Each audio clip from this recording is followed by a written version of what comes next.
AP CM Chandrababu ఉత్తరాంధ్రలో పర్యటిస్తున్నారు. ప్రస్తుతం ఆయన అనకాపల్లి జిల్లా కోటుపాడు మండలం ఆలమండ కోడూరు గ్రామంలో స్వర్ణాంధ్ర స్వచ్ఛాంధ్ర కార్యక్రమంలో పాల్గొన్నారు. ప్రస్తుతం సీఎం మాట్లాడుతున్నారు. లైవ్ ద్వారా చూద్దాం.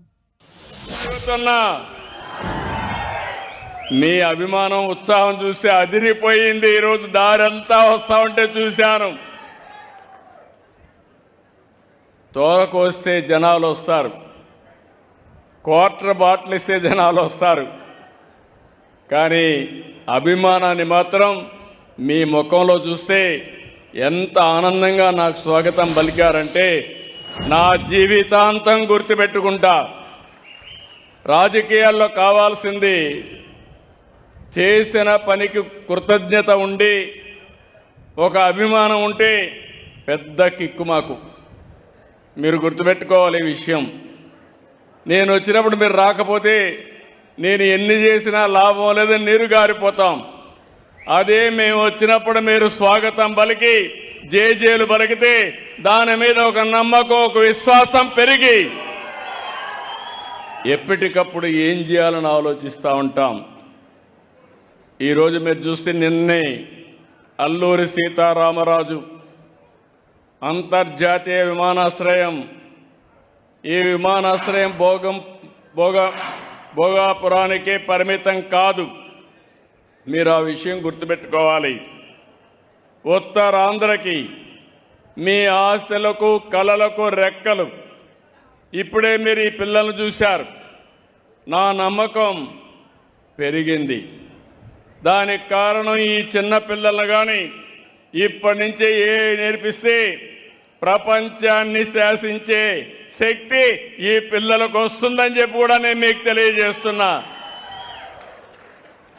ఆంధ్రప్రదేశ్ అంటే ఒకప్పుడు 20 సంవత్సరాల కంటే ముందు నేను ఐటీకి ప్రాధాన్యత ఇచ్చా. ఈరోజు ప్రపంచంలో తెలుగు వారు ఎక్కడున్నా హైయెస్ట్ పర్ క్యాపిటల్ ఇన్కమ్. ఇప్పుడు నేను ఐటీ ఒకటే మాట్లాడడం లేదు, ఏఐ మాట్లాడుతున్నా, డేటా సెంటర్స్ మాట్లాడుతున్నా. నాకు ఎంత ఆనందంగా ఉందంటే ఇప్పుడే వాళ్ళు మాట్లాడినప్పుడు డేటా సెంటర్ గురించి, క్వాంటమ్ గురించి నాకు కూడా తెలియని విషయాలు వీళ్ళు మాట్లాడే పరిస్థితికి వచ్చారు. క్వాంటమ్ ప్రారంభించిన నాకు మామూలు కంప్యూటర్ కంటే 1000 రెట్లు స్పీడ్లో పనిచేస్తుందని ఆ అబ్బాయి చెప్పినప్పుడు నా మనసు పులకించిందని చెప్పి కూడా నేను మీకు మరొక్కసారి తెలియజేస్తున్నా. 4-5 దేశాల్లో ప్రపంచంలో ఫస్ట్ టైం మనం క్వాంటమ్ కంప్యూటర్ భారతదేశానికి వస్తూ ఉంది. ఆ కంప్యూటర్ మన రాష్ట్రానికి అమరావతికి రావడం గర్వకారణం అని మరొక్కసారి మీ అందరికీ విజ్ఞప్తి చేస్తున్నాను. ఇంకొక పక్కన తొందరలోనే అనకాపల్లికి, విశాఖపట్నానికి గోదావరి నీళ్లు తీసుకొస్తాం. తొందరలో అంటే ఎప్పుడో కాదు, ఫస్ట్ వీక్ ఆఫ్ సెప్టెంబర్ మళ్ళీ వస్తా. అనకాపల్లికి నీళ్లు తీసుకొచ్చి మీకు చూపిస్తానని మరొక్కసారి మీ అందరికీ హామీ ఇస్తున్నాను. అదే సమయంలో ఈ సంవత్సరం మళ్ళీ పనులన్నీ పూర్తి చేసి విశాఖపట్నానికి తీసుకొస్తాం, నీళ్లు తీసుకెళ్తాం. కొంతమంది మాట్లాడుతున్నారు, నాకెప్పుడు సవాళ్లే. నేను ఏ మంచి పని చేయాలన్నా ఇమ్మీడియట్గా వచ్చేస్తారు, ఏదంటే అది మాట్లాడతారు. ఇంకా డేటా సెంటర్ రాలేదు. గూగుల్ డేటా సెంటర్ మీరు చూస్తే ఒక్క అమెరికాలో ఉండి మొట్టమొదటిసారిగా ఇండియాకు వస్తామని, ఇండియాకు వచ్చిన తర్వాత ఎక్కడ పెట్టాలంటే అనుకూలమైన ప్రదేశం అని మన విశాఖపట్నం, ఒక సుందరమైన నగరం విశాఖపట్నానికి వచ్చారు. అది వస్తే బెంగళూరు కలవరపడింది. వేరే రాష్ట్రాలు ఆశ్చర్యపోయినాయి. కానీ ఇక్కడుండే వాళ్ళు మాత్రం ఒకరిద్దరు ఫ్లాగులు పట్టుకుంటారు వద్దని. డేటా సెంటర్ అంటే తెలియదు, లాభాలు తెలియవు. అంటే వాళ్ళకి కావాల్సింది రాజకీయం కావాలి, ఎవరో చెప్తే నమ్మాలి. ఇంతవరకు డేటా సెంటర్ కన్స్ట్రక్షనే ప్రారంభం కాలేదు, నీళ్లు ఇంకిపోయినాయంట, తాగడానికి నీళ్లు లేవంట. అది మాకు వద్దంటారు. నేను అడుగుతున్నా, ఇలాంటి పిల్లలు, వీళ్ళు మట్టిలో మాణిక్యాలు, వీళ్ళకు అవకాశాలు ఇస్తే ప్రపంచాన్ని శాసించే శక్తి ఉండే పిల్లలు మన పిల్లలని మరొకసారి మీకు తెలియజేస్తున్నా. అదే నా నమ్మకం.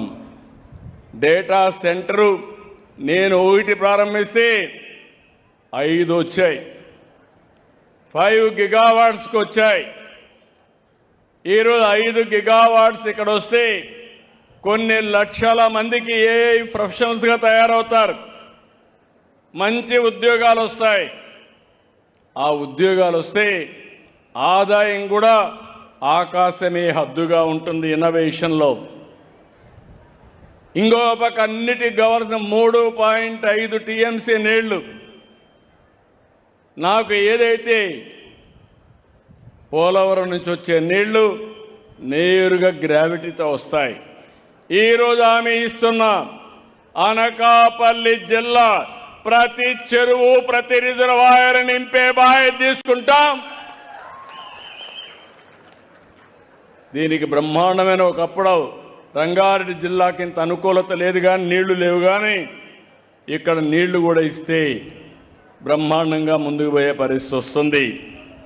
అయితే ఇక్కడికి వచ్చినప్పుడు అభివృద్ధి అంటే పరిశ్రమలు, పెట్టుబడులు, కంపెనీలే కాదు. అభివృద్ధి అంటే స్వచ్ఛమైన ప్రాంతాలు, ఆరోగ్యకరమైన జీవితాలు, పర్యావరణ పరిరక్షణ కూడా. ఇప్పుడే వాళ్ళని చూస్తే వాళ్ళ స్కూల్లో చేసే విషయాలు మీరు చెప్పే పరిస్థితికి వచ్చారు. ఈ ప్రజానీకానికి విజ్ఞప్తి చేస్తున్నాను, 3వ శనివారం ప్రతి నెల నేను అందరికీ ఒకటే విజ్ఞప్తి చేశాను, ఏ పని చేయక్కర్లేదు, కొంపలేమి కూలిపోవు. స్వచ్ఛత గురించి ఆలోచించండి, పరిశుభ్రత గురించి ఆలోచించండి. సమాజ హితం కోసం మీకు చేతనైనంత వరకు పనిచేయమన్నాను. ఇది కానీ మనం చేయగలిగితే, ఈరోజు మనం చూస్తున్నాం, మన ఇంటి ముందర ఎవరన్నా చెత్తేస్తే మనకు కోపం వస్తుంది, కానీ మన ఇంట్లో చెత్త మాత్రం తీసిపోయి రోడ్డు మీద వేస్తాం. ఇల్లు మనది, రోడ్డు మాత్రం మంది కాదనుకుంటున్నాం. రోడ్డు మనదే, ఇల్లు మనదే అనే కానీ మనస్తత్వం వస్తే ఆటోమేటిక్గా చాలా సమస్యలు పరిష్కారం అవుతాయి. ఇక్కడే కోనేరు చూశాను, పేరేంటమ్మా కోనేరు, ధర్మ కోనేరును చూశాను. ఎంత ఆనందం కలిగిందంటే, ఎప్పుడో కట్టినటువంటి కోనేరుని, త్రాగునీరుండే కోనేరు రాను రాను కలుషితమైన నీళ్లు, బురద నీళ్లు అయిపోయి చాలా భయంకరంగా ఉంటే, ఈరోజు ఎవరైనా ఈ గ్రామం కానీ, ఈ ప్రాంతం వాళ్ళు కానీ సాయంత్రం పోయి ఫ్రెష్ ఎయిర్ అక్కడ పీల్చుకొని చుట్టూరు ఒక 4 రౌండ్లు వేస్తే మీ ఆరోగ్యం ఆటోమేటిక్గా ఇంప్రూవ్ అయిపోతుందని చెప్పి కూడా నేను మీకు తెలియజేసుకుంటున్నా. అలాంటి మంచి కేంద్రాన్ని తయారు చేసే పరిస్థితికి వచ్చారు. ఈరోజు ఇక్కడ స్వచ్ఛాంధ్ర, స్వర్ణాంధ్ర కార్యక్రమం మీ అందరిని ఒకటే కోరుతున్నాం, ఇక్కడుండి పారిశుద్ధ కార్మికులను అభినందిస్తున్నాం. ప్రజలు, ప్రభుత్వ ఉద్యోగులు, స్వచ్ఛంద సంస్థలు స్వచ్ఛత కోసం ముందుకు వస్తున్నాయి. ఈరోజు ఈ కార్యక్రమంలో భాగస్వాములైన అందరినీ కూడా అభినందిస్తున్నాం. మన ఊరు మన బాధ్యత. ఈ సంకల్పం అందరూ తీసుకోవాల్సిన అవసరం ఉంది. పరిశుభ్రత అంటే రోడ్లను ఊడ్చడం, చెత్తను తరలించడం మాత్రమే కాదు, మన ఇల్లు, వీధి, కార్యాలయం, పాఠశాల, మార్కెట్, బహిరంగ ప్రదేశం, అన్ని ప్రాంతాలు పరిశుభ్రంగా ఉండాలి. అప్పుడే పరిశుభ్రమైన గ్రామాలుగా తయారవుతాయి, ఆరోగ్యకరమైన కుటుంబాలు వస్తాయి, స్వచ్ఛమైన పర్యావరణం వస్తుంది. దానికే నేను ఈరోజు ఆలోచించాను. ఒకప్పుడు విజన్ 2020 అంటే చాలామంది ఎగతాళి చేశారు. అది ఈరోజు హైదరాబాదు చూస్తే అందరికీ అర్థమవుతుంది. ఈరోజు 2047కి నరేంద్ర మోడీ గారి నాయకత్వంలో భారతదేశం ఒక అగ్ర దేశంగా వికసిత్ భారత్ సాధిస్తుంది. అదే సమయంలో ఆంధ్రప్రదేశ్ రాష్ట్రం మీరు రాసి పెట్టుకోండి, ఇప్పుడే ఒక సంవత్సరానికి 30,000 రూపాయలు పెరిగిందని మీ కలెక్టర్ గారు చెప్పారు. తప్పకుండా 2047కి మీ తలసరి ఆదాయం 50 లక్షల వరకు పెరిగే అవకాశం ఉంటుంది. 3.5 లక్షల నుంచి 50 లక్షలు పెరగడానికి నేను ప్రణాళిక రచించాలని మరొక్కసారి విజ్ఞప్తి చేస్తున్నాను. దీన్ని ఉపయోగించుకోవడం మీ అందరి బాధ్యత. ఇక్కడ అవకాశాలు చాలా వస్తాయి. ఇప్పుడే మా సత్యనారాయణమూర్తి గారు అన్నారు, నిన్నటి వరకు అనకాపల్లికి పెట్టుబడులు రాలేదు, విశాఖపట్నం బాగా అభివృద్ధి అయిందని, అనకాపల్లి వెనుకబడిపోయిందని బాధపడ్డాం. ఇప్పుడు విశాఖపట్నానికి మించి ఈరోజు పెట్టుబడులు ఇక్కడికి వచ్చే పరిస్థితికి వచ్చాయి. ఒక పక్క మీరు చూశారు, ఆర్సెలర్ మిత్తల్ స్టీల్ సిటీనే కడుతున్నాడు. ఈ ప్రాంతం అంతా కూడా చాలా వరకు డేటా సెంటర్లు వస్తున్నాయి. ఇంకో పక్క అల్యూమినియం ప్లాంట్ వచ్చింది, ఫార్మా వస్తూ ఉంది. అంటే మీరు అనుకోవాల్సింది, భవిష్యత్తులో అనకాపల్లిలో లేనటువంటి ఇండస్ట్రీ ఉండదు. అన్ని ఇండస్ట్రీస్కి కేంద్రంగా, నాలెడ్జ్ ఎకానమీకి కేంద్రంగా అనకాపల్లి తయారవుతుంది. అలాంటి అనకాపల్లిలో మనం గుర్తుపెట్టుకోవాల్సింది, ఒక పరిశుభ్రమైన ప్రాంతం ఉండాలంటే ప్రతి గ్రామం జీరో వేస్ట్ పంచాయతీగా తయారు కావాలి. జీరో వేస్ట్ అంటే చెత్త లేకుండా పోవడమే కాదు, ఉత్పత్తి అయ్యే ప్రతి ఒక్క వ్యర్థాన్ని బాధ్యతతో ఎక్కడికక్కడ దాన్ని నిర్వహించడం. ఇప్పటికే నాకు చాలా ఆనందంగా ఉంది.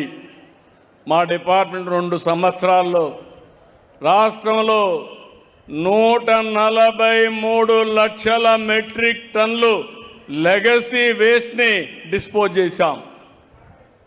5 సంవత్సరాలు ఎక్కడ చూసినా చెత్తమయం చేశారు, భూముల్లో కూడా వేశారు, గుట్టలుగా పేరిపోయినాయి. మీరు ఒక విషయం గుర్తుపెట్టుకోవాలి, ఎక్కడన్నా చెత్త ఉంటే వర్షం వచ్చినప్పుడు ఆ చెత్తంతా కూడా భూగర్భ జలాల్ని కలుషితం చేస్తుంది. అక్కడి నుంచి కొన్ని కిలోమీటర్లు కూడా నీరన్నీ కూడా కలుషితం అయిపోయే పరిస్థితి వస్తుంది. దీనివల్ల వాతావరణమే కాకుండా మనం తాగే నీళ్లు కానీ చాలా సమస్యలు వస్తాయి.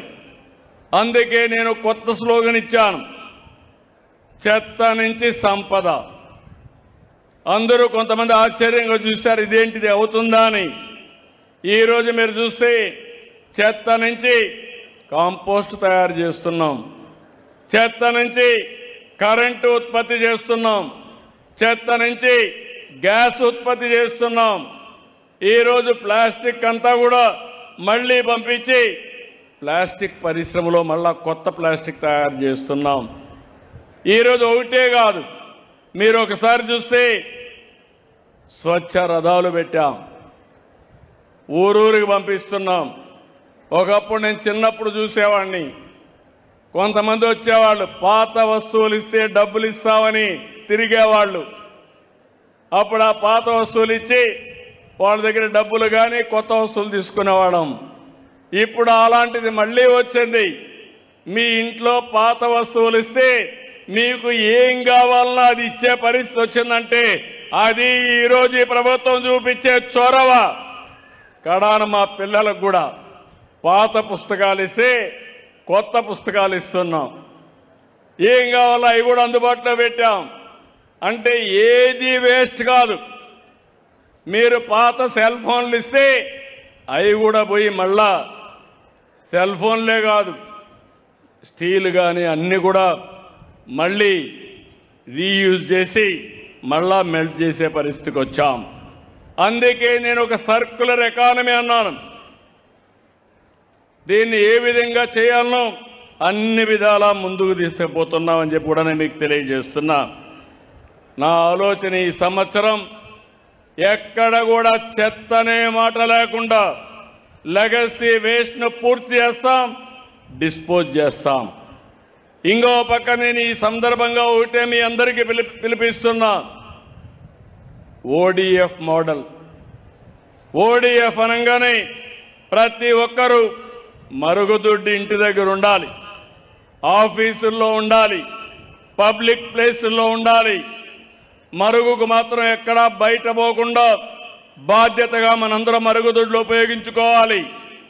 ఇంకో పక్క మీరు చూస్తే సేఫ్ టెక్నాలజీ ఉండాలి.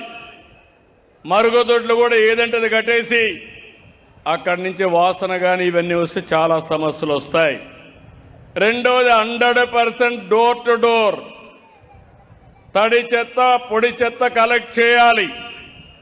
ఇంకో పక్క వేస్ట్ అంతా కూడా కాంపోస్ట్గా కన్వర్ట్ చేయడం. ఇంకో పక్క మీరు చూస్తే సర్క్యులర్ ఎకానమీలో ఇవన్నీ కూడా రీసైకిల్ చేయడం. మనకు ఒక పక్కన చూస్తే నేను ఇక్కడికి వచ్చాను. ఈ మాడుగుల నియోజకవర్గం చూస్తే ఎక్కడ చూసినా చెట్లుంటే నా మనసు ఆహ్లాదకరంగా ఉందని చెప్పి మరొకసారి మీ అందరికీ తెలియజేస్తున్నా. నేను లెక్కలు కూడా చూశాను. ఆ లెక్కలు చూస్తే దేశంలో కంటే పొల్యూషన్ తక్కువ ఉండే ప్రాంతం మన మాడుగుల నియోజకవర్గం అని మీ అందరికీ విజ్ఞప్తి చేస్తున్నారు. పొల్యూషన్ రావడానికి చాలా సమస్యలు ఉంటాయి. కరెంటు కానీ మనం మామూలు కరెంటు వాడినా కొంత పొల్యూషన్ వస్తుంది. వాహనాలు వాడితే కొంత పొల్యూషన్ వస్తుంది. ఇంకో పక్కన మీరు చూస్తే కుకింగ్లో కూడా మీరు కట్టెల పొయ్యిలు చేస్తే పొల్యూషన్ ఆటోమేటిక్గా పెరుగుతుంది.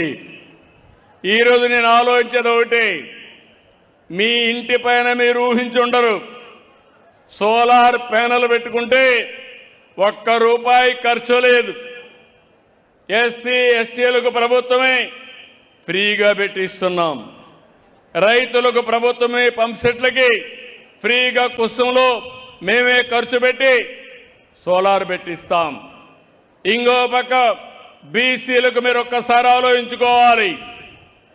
3 మెగావాట్ల వరకు మీరు కిలోవాట్ల వరకు మీరు పెట్టుకుంటే ₹98,000 సబ్సిడీ ఇస్తాం. ఇది పెట్టుకొని మీరు ఆటోమేటిక్గా మీకు సర్ప్లస్ అయితే డిపార్ట్మెంట్కి ఇవ్వచ్చు, మీకు అవసరమైతే మళ్ళా కరెంటు తీసుకోవచ్చు. నేను ఒకటే విజ్ఞప్తి చేస్తున్నాను మా ఆడబిడ్డలకి, మీకోసం నేను ఒకటి ఆలోచించాను. 3 గ్యాస్ సిలిండర్లు ఉచితంగా ఇస్తున్నాను. మీరు గ్యాస్ తీసుకున్నప్పుడంతా ఇచ్చాను. రాబోయే రోజుల్లో దానికి సంబంధం లేకుండా 3 గ్యాస్ సిలిండర్లకు ఎంత డబ్బులు ఇవ్వాలనో ఆ డబ్బులు 4 నెలలకు ఒకసారి మీ అకౌంట్లో వేసే బాధ్యత నాదని మా ఆడబిడ్డలందరికీ తెలియజేస్తున్నా. మీరు ఒక పని చేయండి, ఇంటి పైన సోలార్ పెట్టుకోండి, స్టవ్లు పెట్టుకోండి, ఇండక్షన్ స్టవ్లు పెట్టుకోండి. అప్పుడు గ్యాస్ కూడా అవసరం లేదు. 5 నిమిషాల్లోనే వంట కూడా ఈజీగా చేసుకోవచ్చు. అవసరమైతే పిఎంజీ ద్వారా ఏదైతే పైప్తో మీకు గ్యాస్ ఇచ్చే ఏర్పాటు కూడా చేస్తాం. దీనివల్ల పొల్యూషన్ చాలా వరకు తగ్గే పరిస్థితి వస్తుంది. ఇంకో పక్కన మీరు ఏసీ కూడా పెట్టుకోవచ్చు ఎండ ఉంటే.